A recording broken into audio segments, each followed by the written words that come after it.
Este es el podcast Café con Rosa Liarte. Un podcast donde hablamos de educación.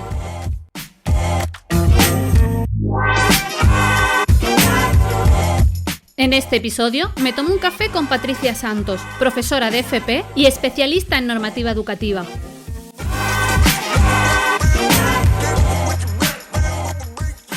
Nuevo episodio de Café con Rosa Liarte y tengo a una invitada muy especial, paisana, de aquí de Málaga, y yo la verdad que muy contenta de tenerla porque todavía no hemos tratado el tema de la FP en el podcast y yo creo que no podía tener mejor invitada que hoy que a Patri Santos. ¿Qué tal, Patri? Hola, buenas tardes, Rosa. Pues muy bien, aquí deseando. A ver, ¿qué me traes hoy, ¿no? Bueno, para quien no conozca a Patri Santos, ¿quién es Patri? ¿De qué da clase? ¿A qué se dedica? No para, ¿eh? Yo lo adelanto ya, así que bueno, cuéntanos, Patri. Pues yo soy profesora de formación y orientación laboral, que es una especialidad transversal en toda la formación profesional. Cualquier ciclo formativo de FP, pues tiene presente un par de módulos que están atribuidos a mi mi especialidad, ¿no? Y además, pues somos profesores del cuerpo de secundaria y nos encargamos del emprendimiento, algunas veces economía, de secundaria. Y bueno, soy profe desde hace, ya los años empiezan a notar. Desde el año 2003 soy profe en formación profesional y yo creo que me defino como alguien hiperactiva, porque me encanta el mundo de la educación y eso me ha llevado pues a estar en diferentes ámbitos. He tenido la suerte de poder aprender dentro de un puesto de asesora jurídica de la delegada, de las dos últimas delegadas de Málaga, y he podido colaborar con universidades españolas y del extranjero y aprender muchísimo también de los diferentes sistemas educativos. Y como me apasiona la educación, pues me he formado no solo, bueno, mi carrera original es Derecho y sentí la carencia o sea, necesitaba complementar mi formación porque si te dedicas a la formación, o si quieres ser profesor o profesora, nuestra formación básica es la pedagogía, la psicopedagogía y aprender a ser maestro o maestra, ¿no? En este caso. Y así un poco llevo todos estos años probando la metodología activa. Empecé en el año 2005, mi primer proyecto en formación profesional. Y desde entonces sigo aprendiendo, formándome y aprendiendo todas las experiencias educativas que me proponen, que me parecen súper interesantes. Allí estoy y por eso creo que me puedo definir como hiperactiva. Bueno, yo lo que suelo decir es que la hiperactividad cuando nosotras éramos jóvenes, Patri, no se diagnosticaba. Entonces, bueno, aquí tenemos una generación de algunas que no paran, ¿no? Sí, totalmente. Yo también lo pienso también. Yo creo que si me hubiera diagnosticado en su día, sí. Y bueno, eso también hay que tenerlo en cuenta, que a veces yo creo que etiquetar tanto a los niños y a las niñas a veces nos lleva bueno, a mí es que no me gusta etiquetar. Entonces, a veces hay que diagnosticar menos y trabajar más con esa atención a la diversidad que tenemos, ¿no? Claro. Como somos. Bueno, como buena profe de FOL, que se conoce FOL tu materia, que te gustará entonces recibir una nueva ley educativa, ¿no? Y leerla, ¿no? Si has estudiado Derecho y demás, tú te bebes las leyes, ¿eh? Sí, exactamente. A mí es verdad que tengo un perfil, creo que un poco raro, extraño, ¿no? Porque por un lado me encanta, diría una tiza, ¿no? Aunque ya tomo más digitales, pero por un lado me encanta una tiza, pero también tengo el momento de toga, de reflexión a través de la legislación, de juristas, de análisis de lo que viene en las normas y de aplicación a nuestra realidad como docentes, ¿no? Y ahora, pues recientemente en enero tenemos una ley hace poquito, ¿no? Que se publicó hace unos meses que se pone en marcha en la formación profesional y también estamos en en la puesta en marcha progresiva de la nueva ley de educación, ¿no? Yo creo que las leyes son son más importantes de lo que creemos porque nos condicionan nuestra práctica educativa muchísimo. Y creo que es interesante que todos los docentes, los maestros y las maestras también sepamos leerla y utilizarla bien, dándole el sentido pedagógico, ¿no?, que le falta, ¿no?, que a veces vemos que carece, ¿no? Pero poder utilizar bien las leyes es muy, muy importante. Yo creo que esta primera, primera etapa de mi vida en la que conozco las leyes y aprendo a ejercer como jurista, me ayuda mucho al día a día del aula. Claro. A la hora de aplicar, ¿no?, esos decretos, decretos, y las interpretaciones, las normas.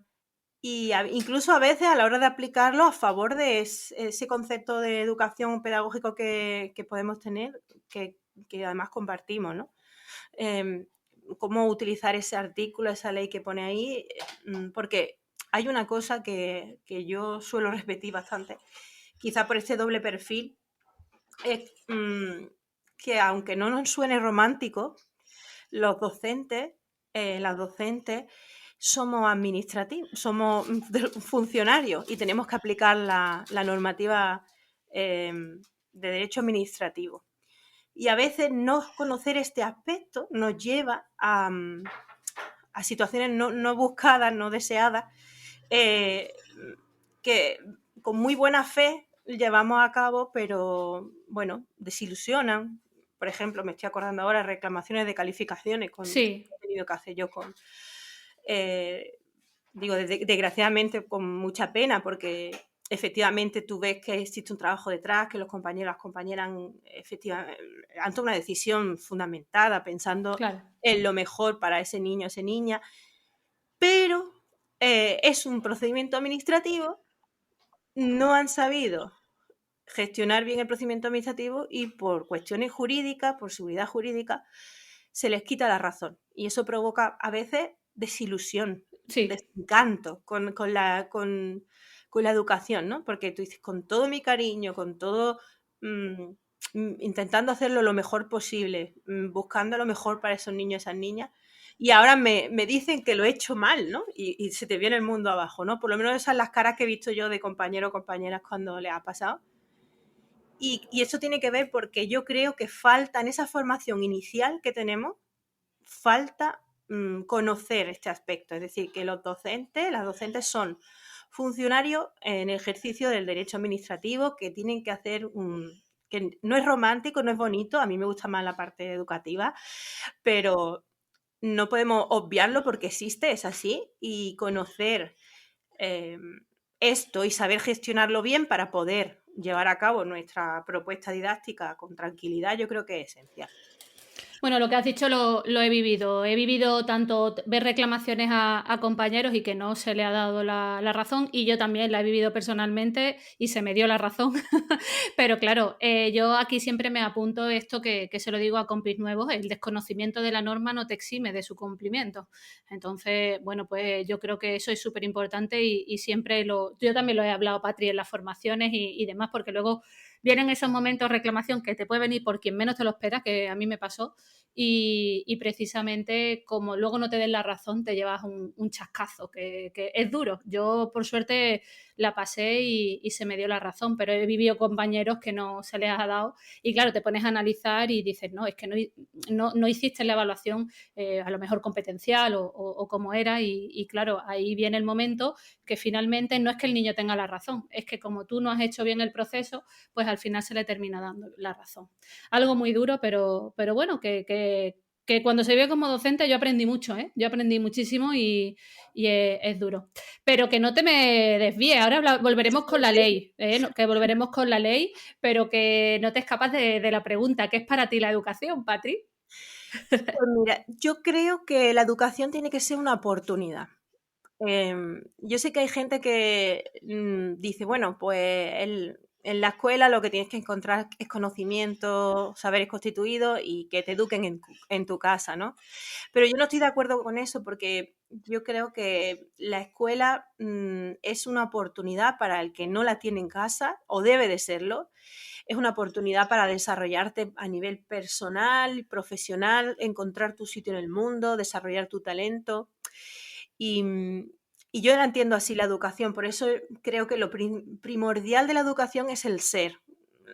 Y luego viene, de hecho creo que está unido, ¿no? Porque si no hay un foco en ese ser, en construir o ayudar a acompañar al alumnado para que se pueda construir como persona y sepa identificar sus talentos, saber qué es lo que quiere hacer, qué le gusta, cómo puede aportar valor, cómo se relaciona con las personas, lo demás estaría forzado, está forzado y por eso no termina de calar.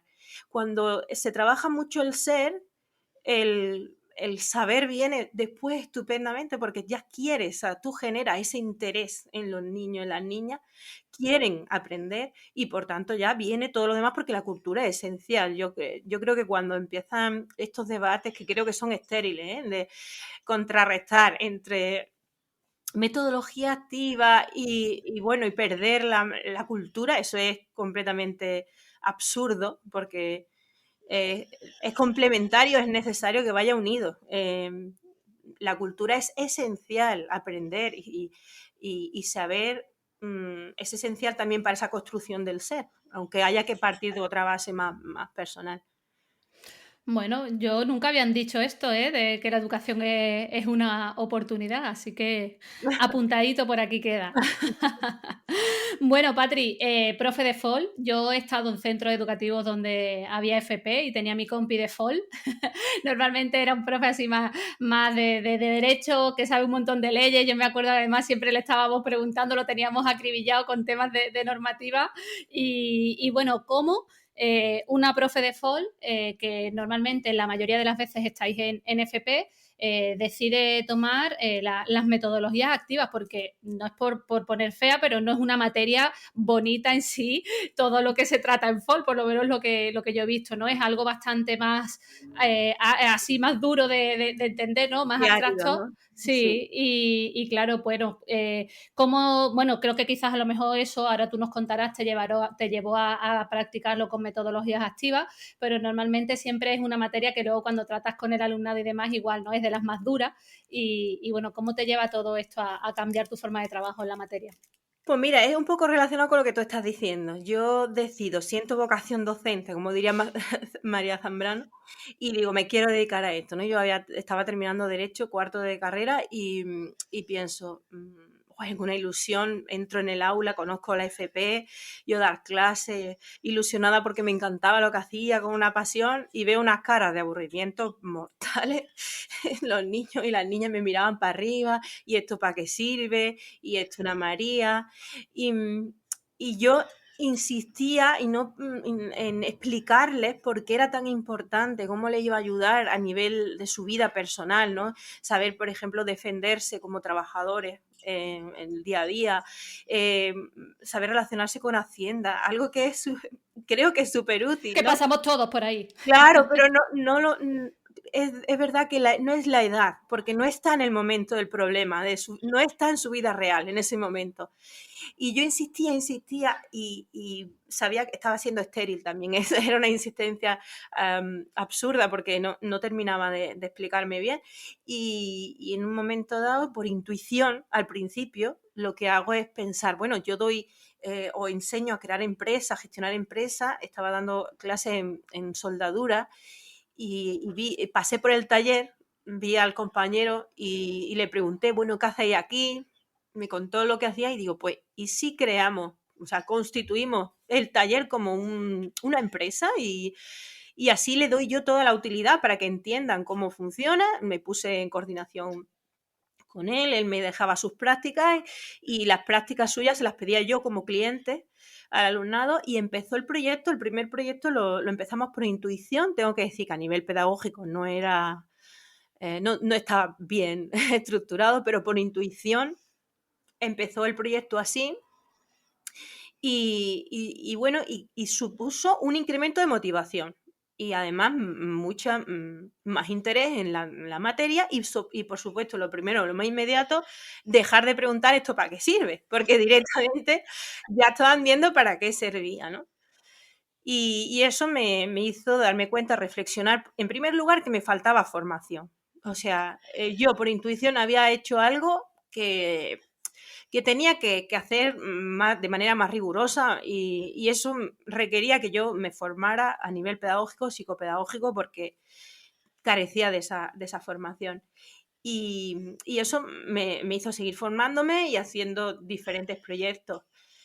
Y uno en particular, 2 o 3 años después, creo que también fue ya clave y inflexión completamente a decidirme a que ya no iba a volver a hacer otro tipo de metodología. Me tocó llevar las actividades extraescolares y me planté en un instituto muy grande del Virgen de la Esperanza de la línea de Concepción. Interesante. Sí, exactamente, una zona interesante además para hacer, como digo yo, la mili docente. Aprendes mucho allí. Y bueno, pues a mí con una locura se me ocurrió preguntarles que dónde querían ir de viaje de estudio, algo muy común que se hace en cualquier sitio. Y les dije, ¿dónde queréis ir de viaje de estudio? Reuní en un salón de actos 100 y pico de alumnos y alumnas que podían ir y empezaron, bueno, yo queremos Ibiza. Uy, digo, yo no, eso no, Muy típico. no llevo a nadie, ni a Ibiza, ni a Ámsterdam, ni nada, no porque no sean destinos maravillosos, sino porque no son para llevar al alumnado de 17 años o 16 años allí. No, no. No, no es recomendable por nuestra salud. Y entonces en ese momento se escuchó una vocecilla ahí a lo lejos y soltó uno, ¡a Nueva York! Y por el otro lado otra vocecilla, ¡eso es imposible! Y yo ya esto fue como una frase que me hizo un chip en mi cabeza y pensé, ¿cómo niño y niña de 17 años pueden decir que esto es imposible? No puede ser. Yo dije, no, no. Imposible es lo que no se trabaja por ello. Yo digo, no hay nada imposible en la vida, pero no hay nada gratis, que es muy importante la frase completa, ¿no? Porque hay gente que escucha, no hay nada imposible como si fuera que te lo vayas encontrando en la vida todo por delante, ¿no? Si tú quieres algo, eso tiene un precio y si eres capaz de darlo, pues entonces lo vas a conseguir, ¿no? Entonces yo creo que esto es una frase y dije, esto os voy a enseñar este año. Y puse al servicio el proyecto, que el proyecto se llamó Proyecto Hollywood, Proyecto Nueva York, puse al servicio mis módulos y entonces empezamos a aprender a utilizar los conocimientos de gestión empresarial para recaudar dinero. Recaudamos 96.000 euros. ¿En serio? Sí, Rosa. Un compañero mío que tenía una empresa me decía, ¿cómo no te dedicas a empresa? Patri, vamos a hablar tú y yo, ¿eh? Dice, porque bueno, el alumnado se implicó muchísimo, aplicamos todas las teorías que hay sobre administración de empresas, gestión de marketing, para optimizar cosas muy comunes, lo que se suele hacer de las ventas de productos navideños, pues en vez de hacerlo como corriente, el alumnado pues hizo selección de proveedores, aplicando técnicas, rappels y aprendió muchísimo, un montón de inventarios de relaciones con clientes. De hecho, cuando terminó me planteé ahora un examen y digo, uy, ¿para qué le voy a hacer un examen? Se han hecho más inventarios que En su cualquiera, ¿no? vida. Yo creo que sueñan con inventario. Les voy a preguntar lo que es un inventario o una factura, si han tenido que hacer contabilidad, repasar contabilidad. Nos permitió irnos gratis a Estados Unidos, a Nueva York. Fuimos a Nueva York, 98 alumnos y alumnas de la línea, gratis. Porque además que la condición tenía que ser subvencionada porque no es un lugar, o sea, es un lugar sociodeprimido y no quería que nadie se quedara atrás por cuestión económica. Entonces, además fue cooperativo completamente. Yo terminaba de recaudar lo mío y tenía que ayudar al de al lado. O sea, hasta que no tuviera todo el dinero de todo el mundo, no íbamos a parar. Y lo conseguimos y fue un viaje extraordinario, pero no fue tanto por el viaje, sino como al volver, esa cena de fin de curso que te despide, ¿no? De ese alumnado que se va. Y me entregaron una placa que ponía, gracias por tu trabajo y por habernos enseñado que no hay nada imposible. Yo cuando leí eso, la congestión, estuve llorando días, todavía me cuesta a veces decirlo, pero para mí fue un antes y un después en esto, de esto trata la educación, ¿no? Y esto es posible con estos métodos, no con los otros. Entonces yo ya me convencí completamente y eso fue ya a partir de ese momento, digo, no puede ser de otra manera, no puedo hacerlo de otra manera. O sea, tengo que concentrarme en que vean esa utilidad tan directa. En ese caso yo lo hago mucho por los viajes porque me encanta viajar y porque creo que les doy un doble aprendizaje. Les enseño que ver otras realidades, otros mundos. Hacemos siempre proyectos que les conectan con otros mundos porque les ayuda a darse cuenta que no hay una verdad absoluta, a que viajar es importante. Yo creo que viajar es muy importante para crecer como persona.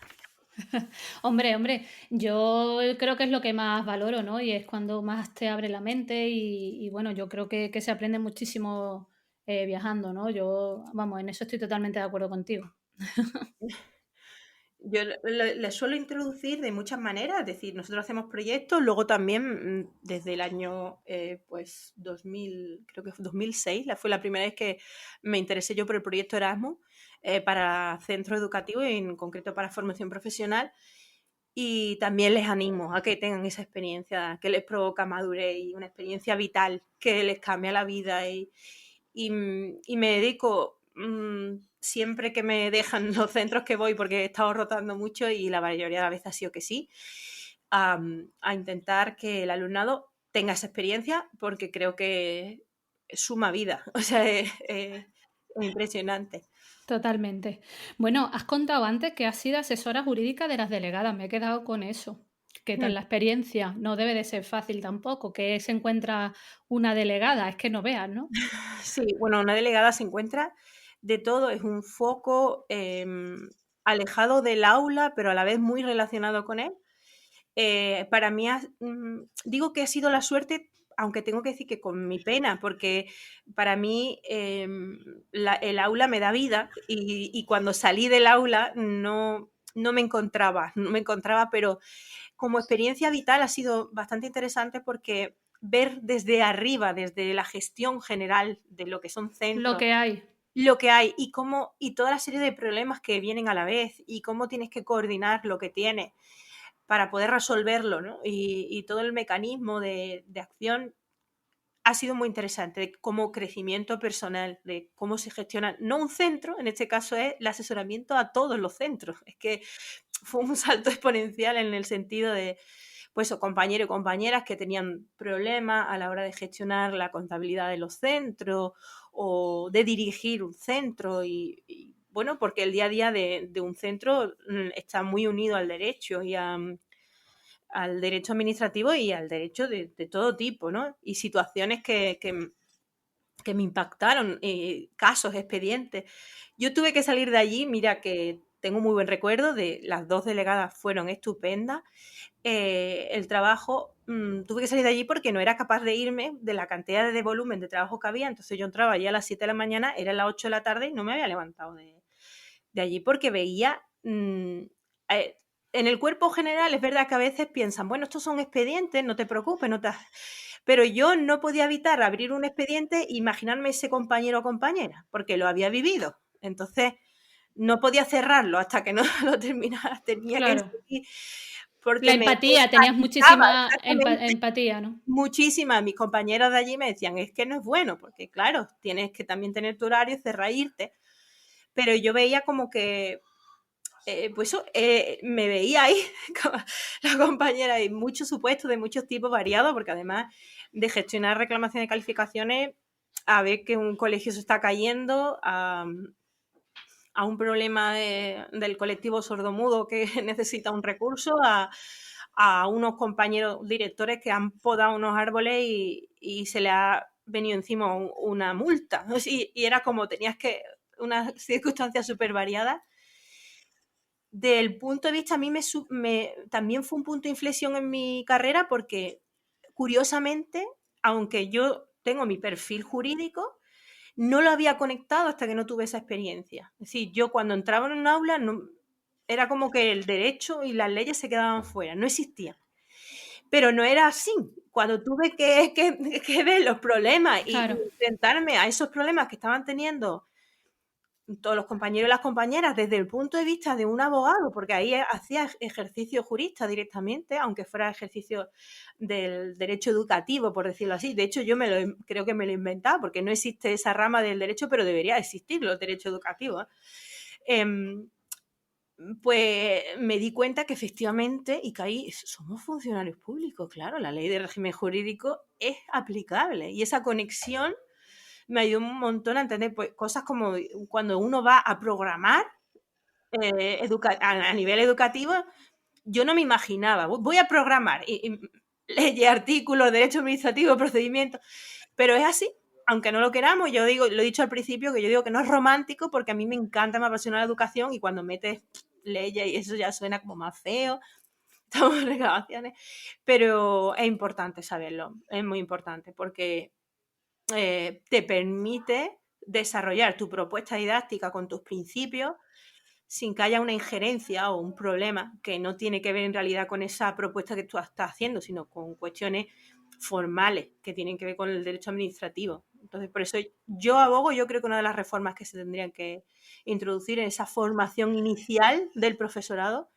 es esta parte de formación de derecho administrativo básico, porque yo recuerdo en la asesoría que una vez la compañera del cuerpo jurídico me lo dijo así. Yo dije, pero es que el compañero no sabía, y me miró y me dijo, mira, sois el único cuerpo de funcionarios que entráis sin aprender, sin exigiros derechos administrativos. Es decir, tú quieres ser celadora de un hospital y te lo tienes que saber. Es Y que en nuestra oposición eso no y no sin embargo, en entra. Claro, policía sí. yo me quedé así un poco impactada y dije, tienes razón, pero es que a nosotros no se nos ha pedido, no entra, hay que modificar eso porque lo que no puede ser es que no se nos diga nada hasta que no esté el problema, que también es lo que yo sentía empatía con las caras de esos compañeros desilusionados cuando les pasaba el problema, porque es el momento que se enteraban ya que el problema que tenían no era por su labor como docente, sino por el ejercicio del derecho administrativo. Es muy Hombre, fácil, ¿eh? se supone que te preparas un poco de leyes, pero las leyes cuando opositas te preparas para poder hacer una programación rollo objetivos, contenidos y criterios, pero no de los problemas en el día a día o como si el día de mañana eres dirección, ¿no? Acabas en la dirección de un centro y todo lo que viene. A mí me recuerda eso cuando estuve de secretaria, ¿no? Que me hacía el curso de gestión económica y era como, Dios mío de mi vida, todo lo que hay que aprender y lo que hay, todo es desconocimiento, ¿no? Y es lo que te decía antes, tienes que conocer la norma, porque como luego te venga un marrón, y yo no me quiero imaginar lo que tú te has encontrado allí, vaya, madre mía. Bueno, variedad que me he aprendido muchísimo, claro. Claro.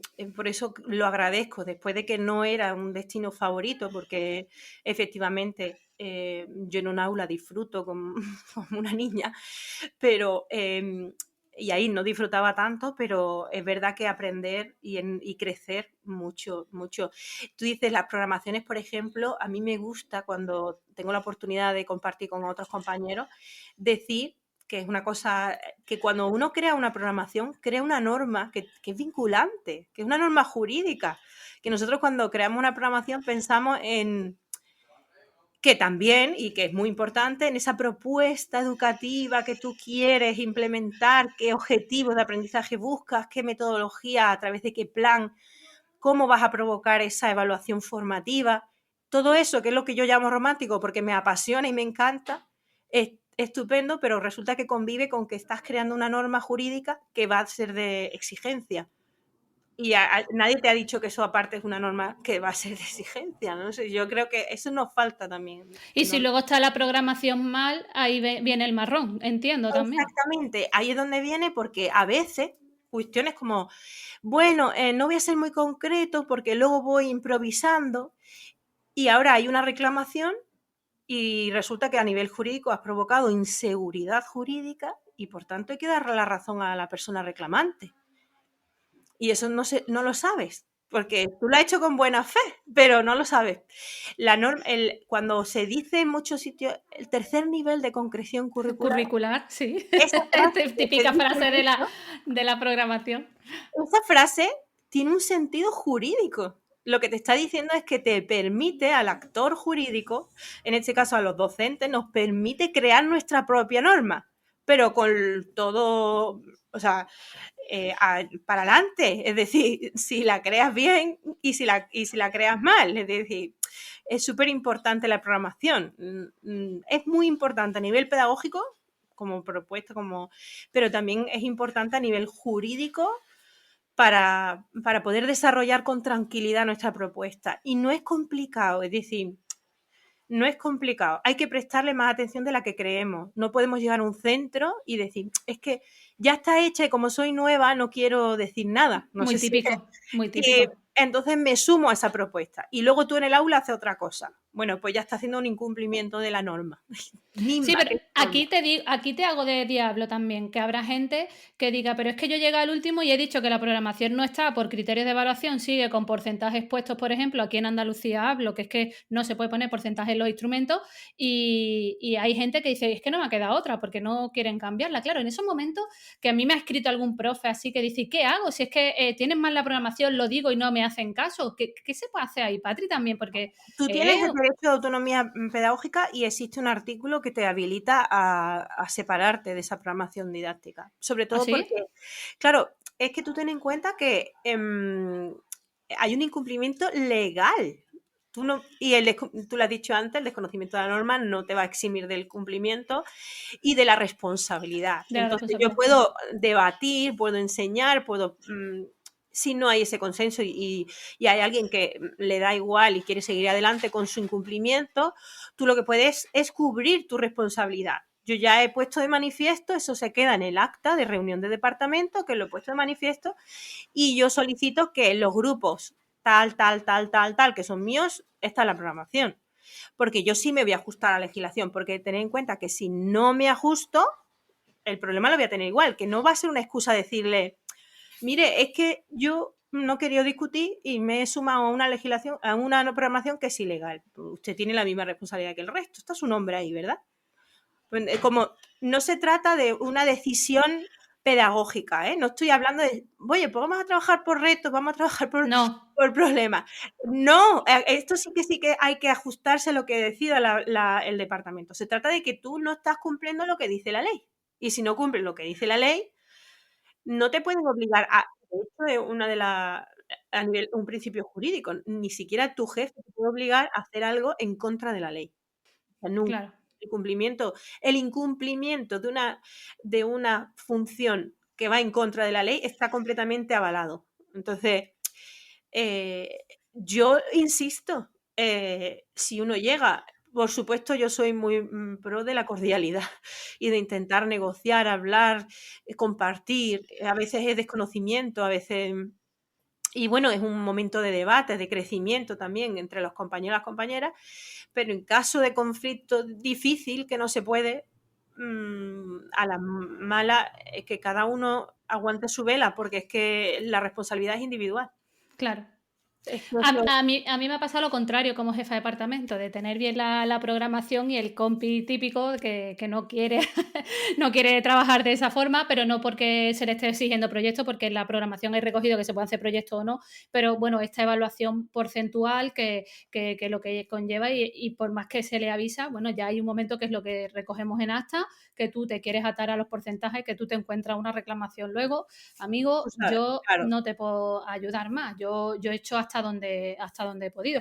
Pero como tú dices, cordialidad, o sea, yo te ayudo hasta donde puedo, pero la norma, igual que recoge metodologías activas o recoge un flipped classroom o recoge todo esto, lo avala la normativa. Hay gente que también piensa eso, lo contrario, ¿no? Que esto no está de recogido en la ley y sí que lo está. Efectivamente, en la ley también se recoge, bueno, en primer lugar, se recoge que debe de ser que la evaluación es competencial y que hemos hecho ya un cambio de paradigma. Y no se entiende ese cambio de paradigma si no hay un cambio metodológico que provoque la creación de escenarios para que el alumnado tenga ese aprendizaje competencial. Y eso se hace a través de metodología activa. Además, se señala, yo tengo que a lo mejor también lanzar ahí a ver si los técnicos jurídicos y los políticos son un poquito más valientes y ponen más claro eso en la ley, porque quizá a veces ponen se recomienda y hay compañeros y compañeras que al ver eso ya se escudan y dicen, bueno, como se recomiendan, pues yo voy a seguir haciendo otra cosa, ¿no?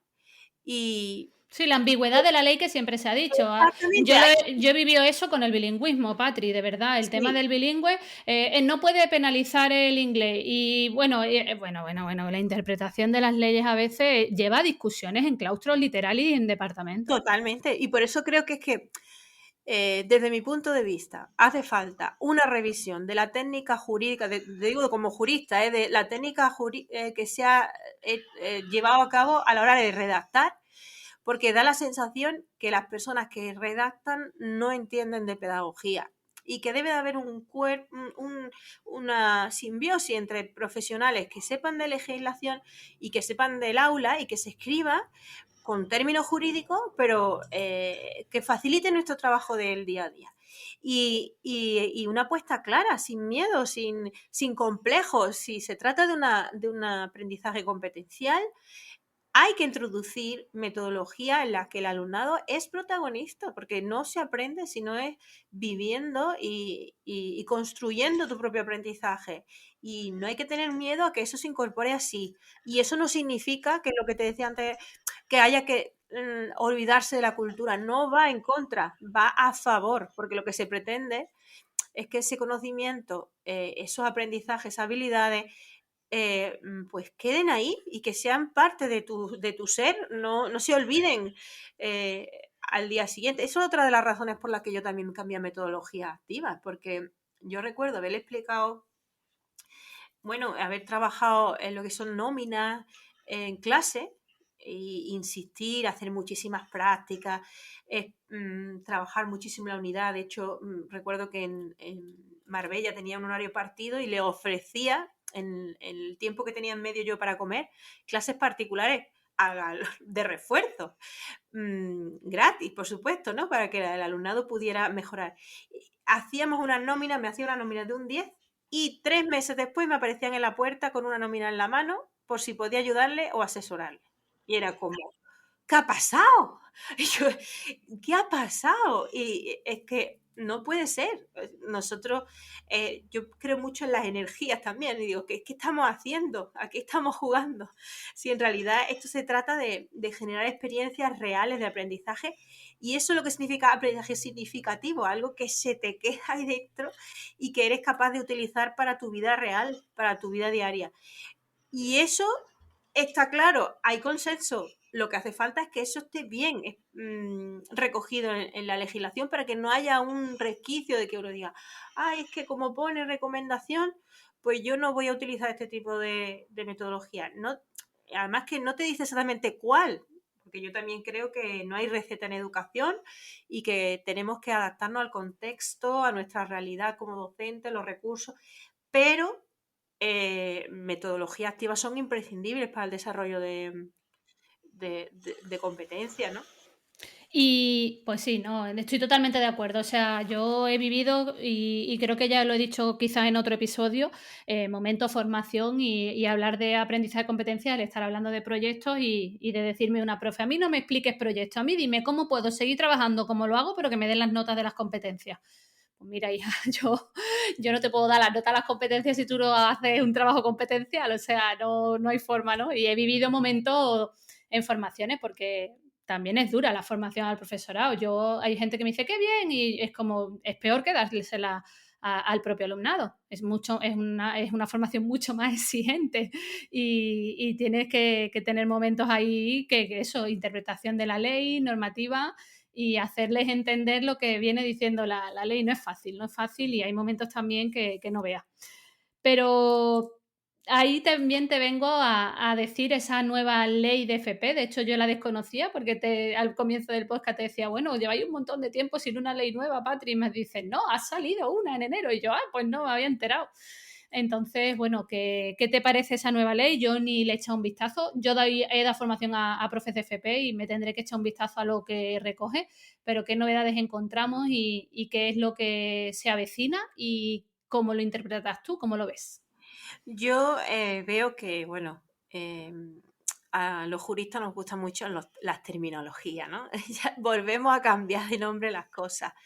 Y antes en FP aparecía la clasificación entre competencias personales, sociales y profesionales y competencias asociadas a determinados ciclos, a determinadas profesiones, y ahora pues nos han introducido el concepto de competencias básicas. Básica en vez de clave, otra. No. Sí, en formación profesional, competencias básicas, y en realidad se refieren a las competencias blandas, a las soft skills, que es como llama Sí, la empresa, sí. y que creo que hubiera sido más interesante seguir utilizando la terminología de la empresa, porque al fin y al cabo la formación profesional es un itinerario formativo muy conectado ya con el mundo laboral y con las salidas profesionales. Es un pie, tienes un pie dentro de la escuela y un pie fuera, y creo que es muy importante no perder de vista toda la realidad de los tejidos productivos en los que se van a insertar el alumnado. Incluso, aunque parezca algo así de poca importancia, el uso de la misma terminología que utiliza la empresa en este sentido, ¿no? Pero bueno, hay un cambio, pero siguen siendo lo mismo, habilidades blandas. eh, Se dicen, me parece una ley que ha recogido muchas de nuestras demandas de la formación profesional. Nos encontramos con un problema en muchas ocasiones cuando convivimos en centros de secundaria, no por el hecho de que tenemos, bueno, pues la posibilidad de estar con compañeros y compañeras secundarias, sino porque son dos realidades diferentes. Y en cuanto a cuestiones administrativas tipo cómo se organiza un centro, el alumnado de formación profesional tiene que empezar a coger un hábito muy relacionado con la asunción de responsabilidad, el uso de dispositivos, por ejemplo. Muchísimos centros de secundaria prohíben el uso de dispositivos. Y ahí entraríamos en una discusión sobre si usarlo o no.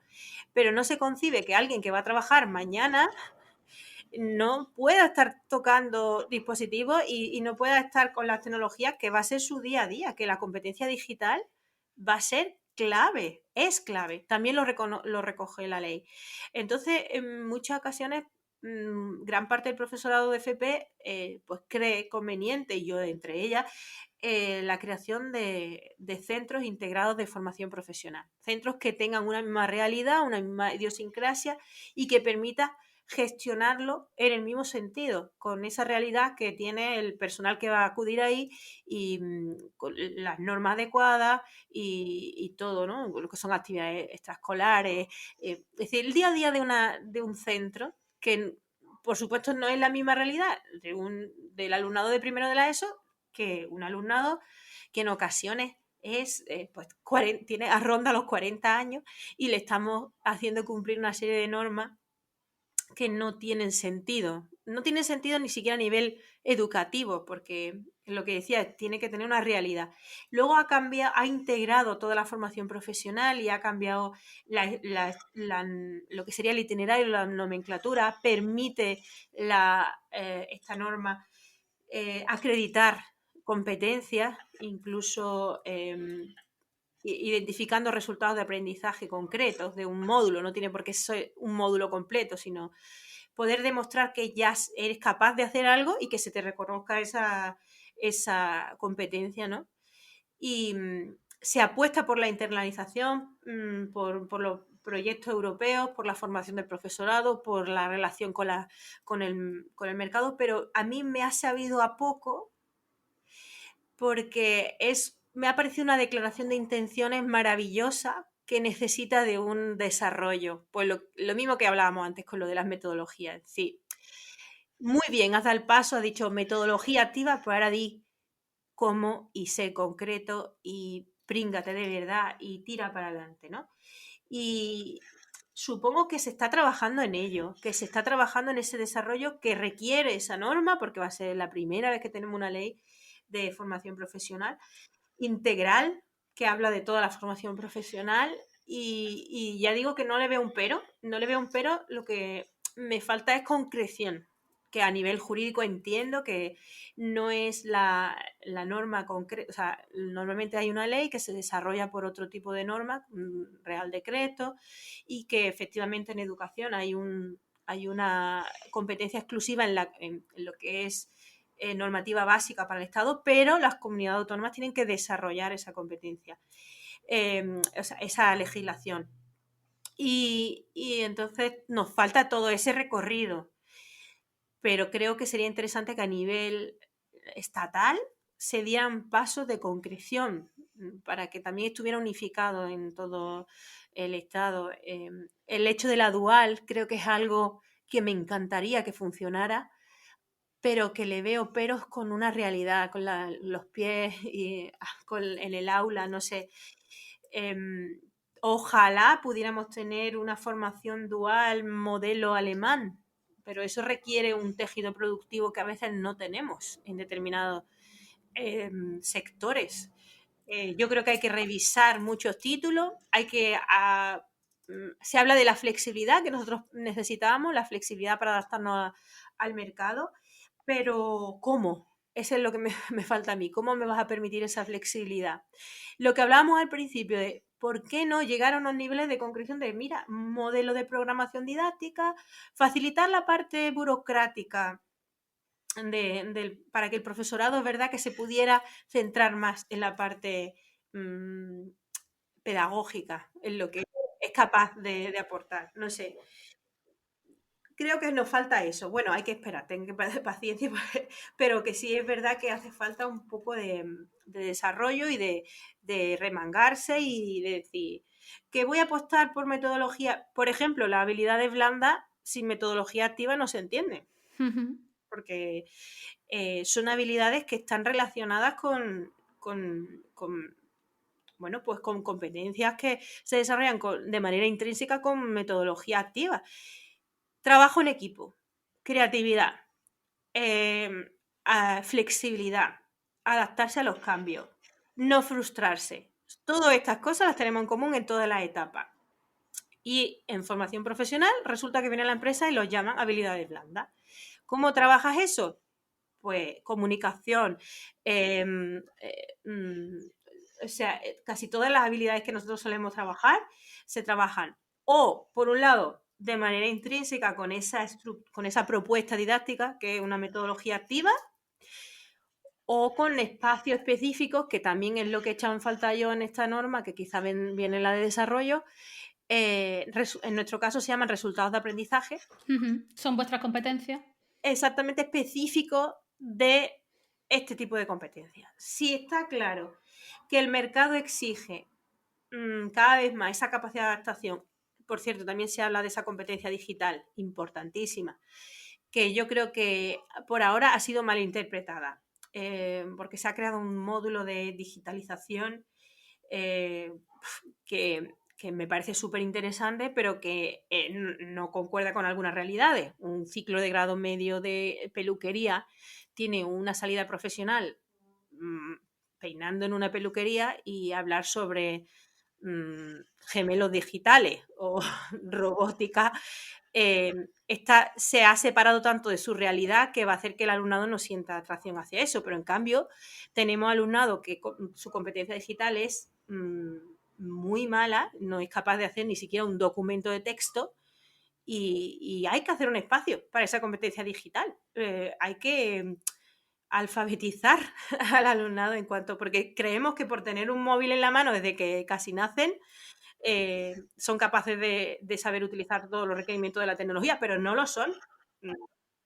No lo son. Tú le preguntas, vamos a investigar, ¿y dónde y cómo? Y no son capaces ni siquiera de encontrar información cuando tienen un potencial en la mano brutal. Y saber no solo encontrar la información, sino saber curar esa información, saber tener ese desarrollo de espíritu crítico en poder buscar en fuentes, comparar, sacar sus propias conclusiones y luego saber construir su mensaje a través de herramientas, saber compartir lo aprendido. Esa parte yo creo que es primordial y en determinados ciclos es más importante que en otros, ¿no? No es lo mismo un ciclo de informática quizás, ¿no? Que un ciclo de, como acabo de poner ejemplo, de hostelería, ¿no? Que sí que utilizan nueva tecnología y que hay una incorporación de la tecnología brutal, pero quizás grados superiores. O sea, yo creo que había que revisar un poco esa idea. Excelente la idea de incorporar la competencia digital, desarrollarla y hacerle un espacio, pero siendo conscientes de los contextos, que yo creo que hay veces que no se pueden generalizar las cosas, no se pueden. Hay que contextualizar, hay que ver cuáles son las realidades dónde se va y ofrecer lo que se ajusta a esa realidad teniendo siempre una mejora. Aquí te voy a ser abogada del diablo otra vez. Y te voy a decir, bueno, te dirán autonomía de los centros y que los centros decidan. Ya. Lo que, yo lo que pasa es que creo que esa autonomía de los centros a veces está mal interpretada. Ya, claro, pero que digo que por ahí te la van a tirar, yo creo. No sé, ojalá me equivoque. Mal interpretada, porque a veces la autonomía de los centros siempre está debajo de la ley. Y eso no se puede no olvidar. Me refiero a debajo de la ley, pues lo que hemos estado hablando antes. Hay métodos, hay un desarrollo competencial, hay que apostar por la innovación, hay que apostar por. Y esto se tiene que hacer así, en los centros. Y si no se hace, debería de haber una revisión por parte del cuerpo correspondiente, yo creo que en este caso la inspección, y vigilar por parte de la administración que no se está dando el cumplimiento como se está exigiendo en la norma, es decir, no se está contribuyendo a los objetivos generales de la educación como se establecen las leyes. Y eso a veces yo creo que quiero decir, y voy a romper una lanza por la inspección, que a veces es que no tienen recursos en cuanto a lo que es tiempo, porque son pocos, por ejemplo, lo que yo conozco de Málaga, para todo el volumen de trabajo que tiene y al final le acaban derivando a hacer funciones meramente administrativas y burocráticas y no les permite ese acompañamiento pedagógico que creo que sería esencial por parte de la inspección. Es decir, que se le pudiera crear o que hubiera otro cuerpo de asesores pedagógicos o que se le diera recursos en cuanto a tiempo, a personal, para que pudieran dedicarse a ir a un centro y no estar controlando si hay una firma, una asistencia, sí, que también, sino asesorando, acompañando en la transformación educativa, en ver los proyectos educativos, cómo se están cumpliendo, en cómo. Un asesoramiento pedagógico que creo que sería esencial y que además me consta que a muchos inspectores e inspectoras les encantaría poder dedicarse a ello, porque les gusta también. No lo hacen porque no pueden, porque no llegan a esos objetivos que le ponen. Conozco a inspectores e inspectoras y bueno, algunos tienen asignados 50 centros educativos. He Exactamente. hablado y es una barbaridad. O sea, claro, te pones a analizar y dices con la de problema que hay en cada centro y además de eso, cada año profesorado o maestros y maestras en práctica, todo el Exactamente. proceso burocrático, claro, que no es por defender, pero que también aquí que. Mira, ya me está dando la idea a ver si contacto con algún inspector o Sí, inspectora, que también estaría bien darle un micrófono por aquí. sí, yo creo que sería interesante porque es verdad que eso es una realidad que cuando tienes la oportunidad de hablar, no dejan de ser compañeros y compañeras nuestros, que se fueron a otras funciones. Y por eso hay gente con mucha vocación que le encanta la educación, que se ha encontrado en una situación, como tú dices, de 50 centros con un montón de burocracia que les impide hacer esta parte de asesoramiento pedagógico que creo que sería la más útil de todas, ¿no? La que podría acompañar a ese cumplimiento de los objetivos que perseguimos por la educación y si no es así, pues crear un cuerpo específico que tuviera ese asesoramiento pedagógico que acompañara a los centros, yo creo que sería trascendental. Que en Málaga parece ser que en formación profesional va a crearse un centro de innovación, pero solo para formación profesional, para hacer este tipo de acompañamiento a los centros, que me parece una idea excelente. Qué guay. Exportada del País Vasco, que es ejemplo internacional de formación profesional, y está en marcha. Espero que acabe fraguando y que se abran las puertas y se pueda hacer ese asesoramiento pedagógico, ese acompañamiento en los procesos de innovación y transformación de la escuela a través de ese órgano, quitando un poco la burocracia a los centros. Qué guay. Por ahí veré yo a Patri, si se abre aquello. Bueno, mira, yo soy muy animal de aula, pero dependiendo de las posibilidades de cambio y de aportar valor, no te digo que no. Siempre que se pudiera aportar valor. Si no, decide, yo puedo ayudar aquí, porque si no puedo ayudar, me voy a un aula que lo tengo, lo tengo más fácil, o sea, o ya lo tengo más interiorizado, ¿no? Soy más capaz de hacerlo. Bueno, Patri, podcast muy interesante, tratando temas legislativos, tratando la FP. La verdad que que se han hablado muchas cosas que todavía no se habían tratado en el podcast y desde aquí te quiero dar las gracias, pero no sin antes que conozcamos a la patri humana, ¿no? Y además, como eres paisana, a ver qué nos cuentas. Aquí vienen las dos preguntas más personales. ¿Cuál es tu plato favorito o comida favorita o qué te encanta? Y un sitio o lugar que te inspire, que te guste, que nos recomiendes visitar. Bueno, pues ahí lo dejo. No sé si tratarás nuestra Málaga o a ver qué nos presenta. Pues yo como plato favorito casi que a mí tengo un buen comer, me gusta casi todo, así que me cuesta un poco elegir. Pero claro, me viene a la cabeza la tortilla de patatas, sobre todo la de mi abuela, esta tortilla de patatas hecha en aceite de oliva en condiciones. Y yo soy muy patatera porque también la Pero ensaladilla con cebolla o sin cebolla, porque con entonces tenemos... cebolla. Yo Oh, con cebolla. ¿No te gusta ah, con cebolla? yo soy sin cebolla. Mi abuela es de cebolla, incluso a veces un pimentillo y todo, un Ah, no pimentillo vea. le pone de todo.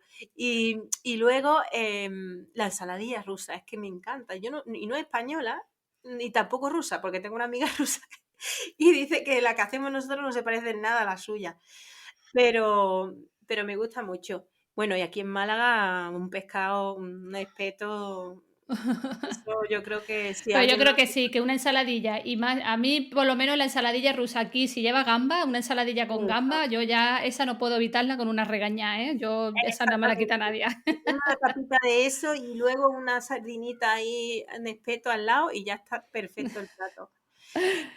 Y viajar, yo es que tampoco soy capaz, o sea, elegir un sitio no soy capaz porque me encanta viajar. Y lo decía antes, para mí viajar enriquece, alimenta el alma, te ayuda a crecer. Creo que depende, incluso además te acompaña en diferentes momentos de tu vida. Yo recuerdo un viaje que me llevó mucho a la calma y a la paz, recorriendo Escocia. Fue un viaje de conexión con la naturaleza, de paz, de calma, pero depende del estado de ánimo, de lo que necesites. Creo que los viajes, los sitios, los destinos también te ayudan, ¿no? A esa conexión o a ese crecimiento.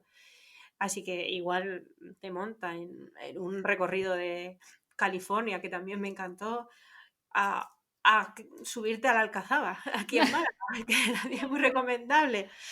O tomarte ¿Algo en el mirador? ese pincho de tortilla en alguna de las terrazas malagueñas y ver que ahora mismo el centro de Málaga es precioso y el que no haya venido hay que venir a verlo, que está muy bonita Málaga y es verdad que merece la pena. Con seguridad. Que con esto del COVID hay que tener seguridad, pero disfrutar de la ciudad. Totalmente de acuerdo, Patri. La verdad que sí, que está muy bonito el centro y menudo cambio ha pegado. Sí. Así que, bueno, pues toca el momento de despedirnos. Patri, mil gracias por tu tiempo, por darme un huequito aquí. Y nada, ya te conocí en persona, que hemos tenido la oportunidad de vernos más de una vez y para mí que me dijeras que sí hoy ha sido una alegría. Y nada, nos vemos en las redes y cuando podamos en persona, ¿no? Un besito muy grande. Un besito. Muchas gracias a ti, que para mí sí que ha sido una alegría. Me ha encantado este café. Me alegro. Beso. Un beso.